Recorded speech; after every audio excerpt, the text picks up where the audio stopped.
Maximus the Confessor, circa 580 to 662, is considered the leading theologian of the 7th century and among the most influential of the early church fathers.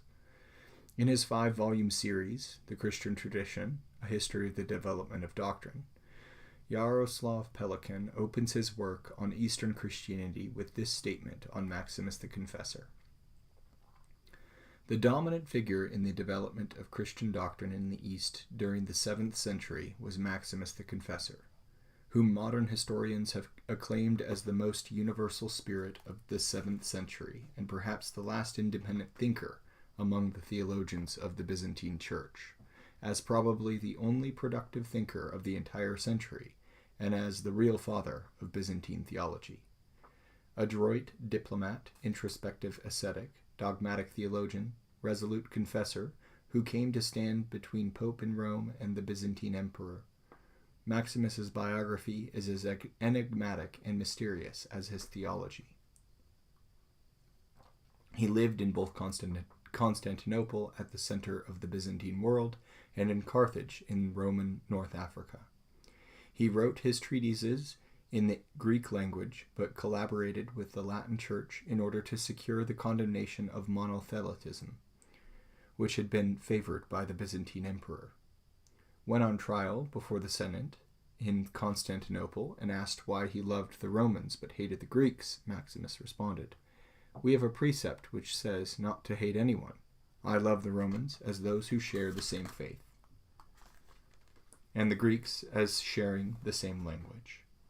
Maximus proved to be a genius in the theological synthesis, weaving together the principal strands of the tradition before him into an almost perfectly unified system. Hans Urs von Balthasar, the 20th century's Jesuit theologian, could write of Maximus, "He was a contemplative biblical theologian, a philosopher of Aristotelian training, a mystic in the great Neoplatonic tradition of Gregory of Nyssa and Pseudo-Dionysius the Areopagite, an enthusiastic theologian of the word along the lines of Origen, a strict monk of the Evagrian tradition, and finally, and before all else, a man of the Church, who fought and who gave his life in witness for the Orthodox Christology of Chalcedon and for a church centered in Rome." While contemporary readers may tend to conceptualize Maximus as a representative of early Eastern Christianity, Andrew Louth rightly notes the complexity of categorizing Maximus's theology when he writes, "It seems to me that to talk of East and West in the context of the 7th century is to allow oneself too few points of the compass." 1. The life of Maximus the Confessor. There are several sources of information concerning Maximus's life.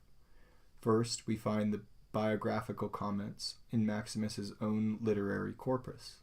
Second, the Vita Maximi, written in Greek in the 10th century, as our primary source of information concerning the life of Maximus.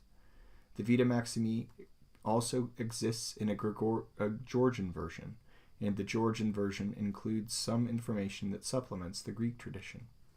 Third, there is also a Syriac life of Maximus, which paints Maximus as villainous heretic for his stance against monothelitism. Distilling the facts of Maximus' life is therefore an uncertain process, since the Greek Vita Maximi is clearly hagiographical, whereas the Syriac texts demonstrates the reverse tendencies. Polycarp Sherwood was the first to devise a chronological arrangement for the entire literary corpus of Maximus the Confessor in 1952, working prior to the discovery of the Syriac life of Maximus. Sherwood's research has since been completely revised by Marek Jankowiak and Phil Booth, and the result of this research is an outline of Maximus' biography that has been commonly accepted in all but several instances. Note: Polycarp Sherwood, an annotated date list of the works of Maximus the Confessor. Oh, that's just a list of titles. According to the Greek biographical tradition, Maximus was born into an aristocratic family and studied at Constantinople.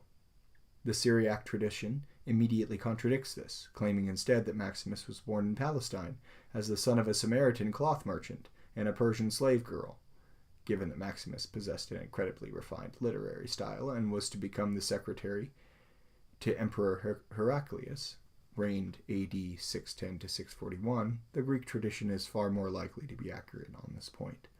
Nevertheless, Phil Booth argued recently for the authenticity of the Syriac tradition that Maximus was born in Palestine, claiming that the internal evidence from Maximus' own writings is not definitive, and that Maximus'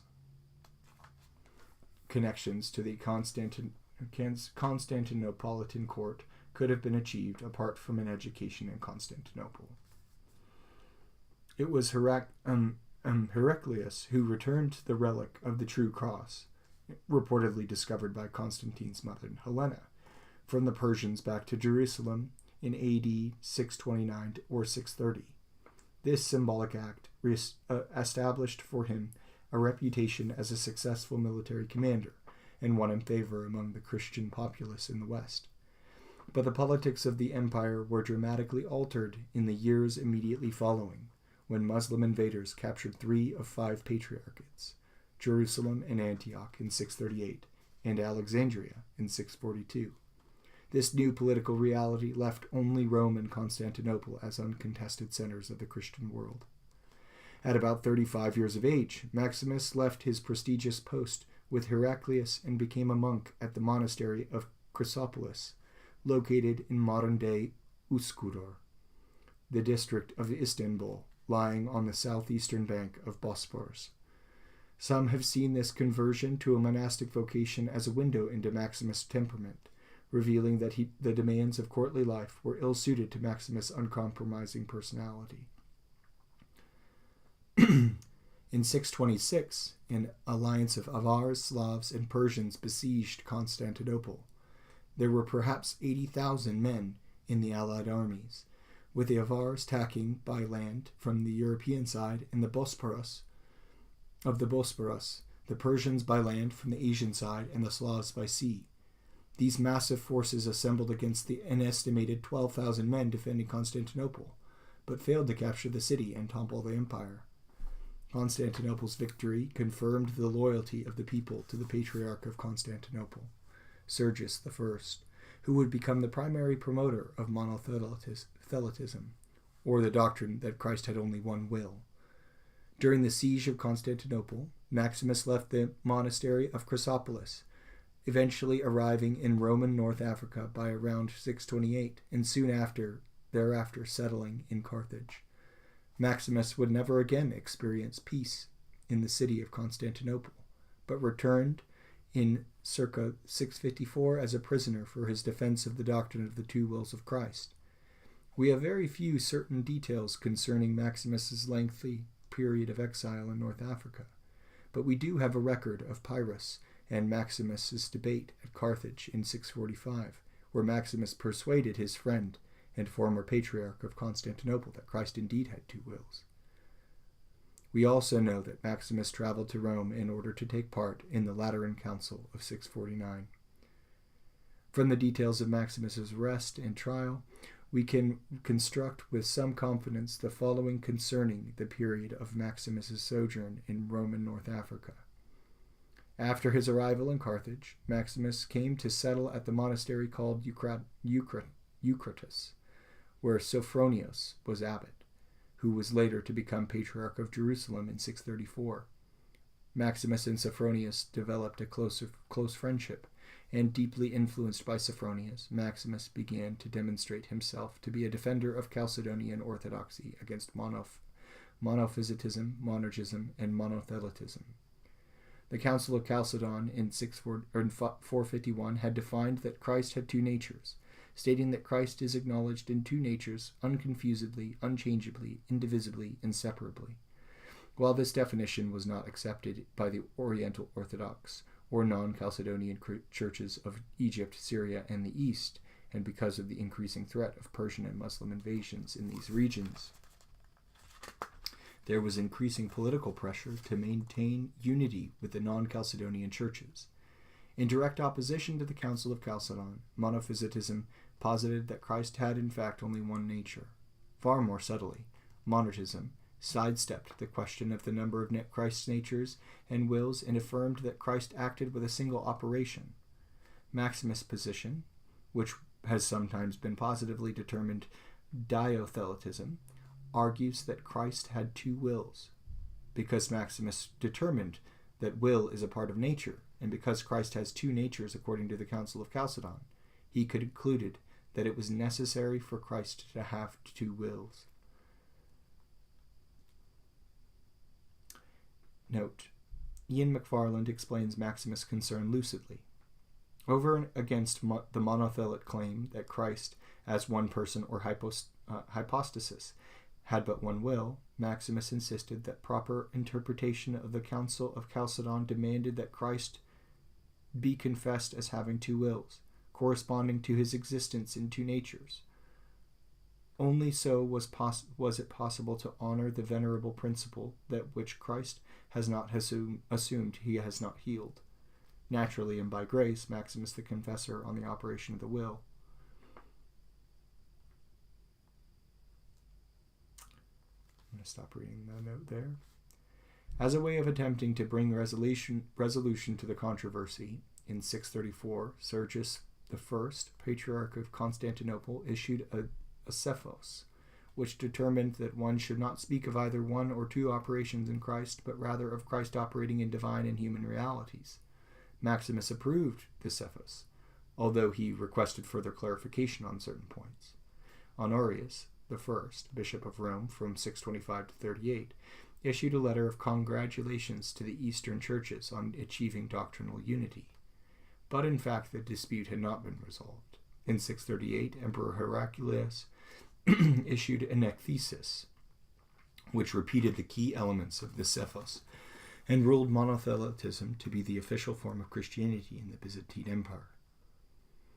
The Ecthesis attempted to resolve the controversy by promoting monothelitism, the doctrine that Christ, though possessing two natures, possessed only a single will. However, both Sergius, who had acted as the principal theological proponent of Ecthesis, and Honorius I died in 638, and the future popes of Rome would come to denounce monothelitism. The tides were turning, and at the Council of Constantinople III, in 680 to 681, both Sergius and Honorius would be condemned as heretics. In 648, Heraclius' grandson, Constans II, who was now reigning as emperor, attempted to bring peace to the controversy by issuing a typos, an imperial rescript that forbade discussion about whether Christ had one or two energies, or one or two wills. Pope Theodore I, Bishop of Rome, from 642 to 649, and Maximus began to plan a council that would secure the theological legacy of Chalcedon. Following the death of Pope Theodore I, Pope Martin I convened the Lateran Council I in 649,